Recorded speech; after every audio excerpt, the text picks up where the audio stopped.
ഇന്ത്യയിലെ കോടിക്കണക്കിന് വരുന്ന വിദ്യാർത്ഥികളുടെയും അവരുടെ മാതാപിതാക്കളുടെയും ഉറക്കം കെടുത്തിക്കൊണ്ട് രാജ്യം കണ്ട ഏറ്റവും വലിയ വിദ്യാഭ്യാസ അഴിമതികളും പരീക്ഷാ അട്ടിമറികളുമാണ് കഴിഞ്ഞ കുറച്ചു നാളുകളായി വാർത്തകളിൽ നിറയുന്നത്. നാഷണൽ ടെസ്റ്റിംഗ് ഏജൻസി അഥവാ NTA എന്ന കേന്ദ്ര ഏജൻസി ഇന്ന് ഇന്ത്യൻ വിദ്യാർത്ഥികൾക്ക് മുന്നിൽ വെറുമൊരു പരീക്ഷാ ബോർഡല്ല, പകരം അതൊരു പേടി സ്വപ്നമായി മാറിയിരിക്കുകയാണ്. ഇപ്പോഴിതാ സ്റ്റുഡൻസ് ഫെഡറേഷൻ ഓഫ് ഇന്ത്യ അഥവാ SFI കേന്ദ്ര സർക്കാരിനെതിരെയും NTA അതിശക്തമായ ഒരു പോരാട്ടത്തിന് ആഹ്വാനം ചെയ്തിരിക്കുകയാണ്. NTA എന്നാൽ നാഷണൽ ടെസ്റ്റിംഗ് ഏജൻസി എന്നല്ല, ഇന്ത്യൻ വിദ്യാർത്ഥികളെ മാനസികമായി പീഡിപ്പിക്കുന്ന നാഷണൽ ടോർച്ചറിംഗ് ഏജൻസി എന്നാണ് ഇപ്പോൾ SFI വിശേഷിപ്പിച്ചിരിക്കുന്നത്. കേന്ദ്ര വിദ്യാഭ്യാസ മന്ത്രി ധർമ്മേന്ദ്ര പ്രധാൻ 10 ദിവസത്തിനകം രാജിവെക്കണമെന്നാണ് വിദ്യാർത്ഥി സംഘടനയുടെ അന്ത്യശാസനം. എന്താണ് ഈ പ്രതിഷേധത്തിന് പിന്നിൽ? എന്തുകൊണ്ടാണ് NTA എന്ന സംവിധാനം തന്നെ റദ്ദാക്കണമെന്ന് വിദ്യാർത്ഥികൾ ആവശ്യപ്പെടുന്നത്? കഴിഞ്ഞ 8 വർഷത്തിനിടയിൽ മാത്രം NTA നടത്തിയ പരീക്ഷകളിൽ 89 ചോദ്യപേപ്പർ ചോർച്ചകളും 48 പുനഃപരീക്ഷകളും നടന്നിട്ടുണ്ടെന്നാണ് കണക്കുകൾ വ്യക്തമാക്കുന്നത്.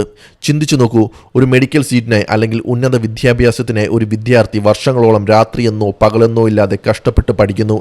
ലക്ഷക്കണക്കിന് രൂപ കോച്ചിങ്ങിനായി മാതാപിതാക്കൾ കടം വാങ്ങിയും സ്വർണം പണയം വച്ചും കണ്ടെത്തുന്നു. എന്നാൽ പരീക്ഷാ ദിവസം സംഭവിക്കുന്നത് എന്താണ്? ലക്ഷങ്ങൾക്കും കോടികൾക്കും ചോദ്യപേപ്പറുകൾ മുൻകൂട്ടി വിൽക്കപ്പെടുന്നു. ഏറ്റവും ഒടുവിൽ നടന്ന നീറ്റ് പരീക്ഷ അഴിമതിയും തുടർന്നുണ്ടായ പരീക്ഷ റദ്ദാക്കലുമെല്ലാം രാജ്യത്ത് വൻ മാഫിയാക്കളുടെ കച്ചവട കണ്ണുകളാണ് പുറത്തു കൊണ്ടുവന്നത്.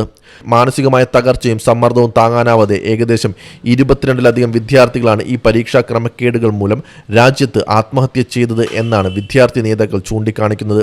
ഇത് വെറുമൊരു ക്രമക്കേടല്ല, വ്യവസ്ഥാപിതമായ ഒരു കൊലപാതകമാണ്. ഈ സാഹചര്യത്തിലാണ് ശക്തമായ സമര പരിപാടികളുമായി വിദ്യാർത്ഥി യുവജന സംഘടനകൾ രംഗത്തെത്തിയിരിക്കുന്നത്. ഡൽഹി പ്രസ് ക്ലബിൽ നടത്തിയ വാർത്താ സമ്മേളനത്തിൽ SFI കേന്ദ്ര നേതൃത്വം വിദ്യാഭ്യാസ മന്ത്രിക്കെതിരെ കടുത്ത ഭാഷയിലാണ് പ്രതികരിച്ചത്. വിദ്യാഭ്യാസ മന്ത്രി ധർമ്മേന്ദ്ര പ്രധാൻ പരീക്ഷാ പരാജയങ്ങളുടെ ധാർമ്മിക ഉത്തരവാദിത്തം ഏറ്റെടുത്ത് 10 ദിവസത്തിനകം തന്റെ സ്ഥാനം രാജിവെക്കണം.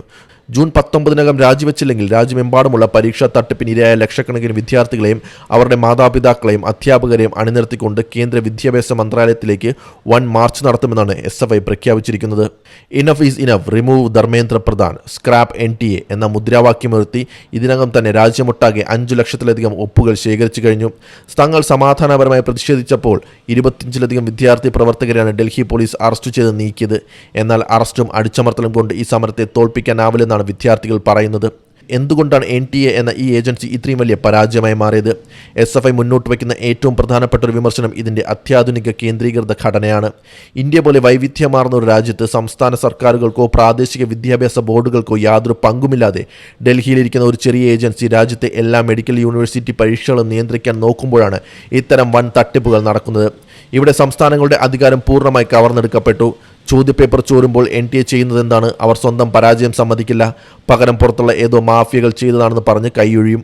ഇത് അനുവദിക്കാൻ കഴിയില്ല. NTA എന്ന ഈ അശാസ്ത്രീയ സംവിധാനം പൂർണ്ണമായും നിർത്തലാക്കണം എന്നാണ് വിദ്യാർത്ഥികളുടെ ആവശ്യം. പരീക്ഷ നടത്തിപ്പ് കൂടുതൽ സുതാര്യമാക്കുകയും സംസ്ഥാന സർക്കാരുകൾക്ക് ഇതിൽ കൃത്യമായ പങ്കാളിത്തം നൽകുകയും വേണം. നീറ്റ് പരീക്ഷ പോലുള്ളവ സംസ്ഥാനങ്ങൾക്ക് തന്നെ കൈമാറണമെന്ന ആവശ്യവും ഉയരുന്നുണ്ട്. ഒരു രാജ്യത്തിന്റെ ഭാവി കിടക്കുന്നത് അവിടുത്തെ വിദ്യാർത്ഥികളിലാണ്. ആ വിദ്യാർത്ഥികളുടെ സ്വപ്നങ്ങളെയും അവരുടെ അധ്വാനത്തെയും വിറ്റ് കാശാക്കുന്ന പരീക്ഷാ മാഫിയകൾക്ക് കുടപിടിക്കുന്ന സംവിധാനമായി മാറിയിരിക്കുകയാണ് നാഷണൽ ടെസ്റ്റിംഗ് ഏജൻസി. ചോദ്യങ്ങൾ ചോദിക്കുന്ന അധ്യാപകരെയും വിദ്യാർത്ഥികളെയും വേട്ടയാടാനാണ് കേന്ദ്ര സർക്കാർ ശ്രമിക്കുന്നത്. CBSE വിദ്യാർത്ഥികൾക്കും ഇതിനെതിരെ ശബ്ദമുയർത്തുന്ന അധ്യാപകർക്കും കോച്ചിംഗ് സെന്റർ ഉടമകൾക്കും ഒപ്പം തങ്ങൾ ഉറച്ചു നിൽക്കുമെന്ന് SFI പ്രഖ്യാപിച്ചിട്ടുണ്ട്. ഈ അഴിമതി സംവിധാനത്തെ നിയമപരമായി നേരിടാൻ കോടതിയെ സമീപിക്കാനും വിദ്യാർത്ഥി സംഘടന ഒരുങ്ങുകയാണ്.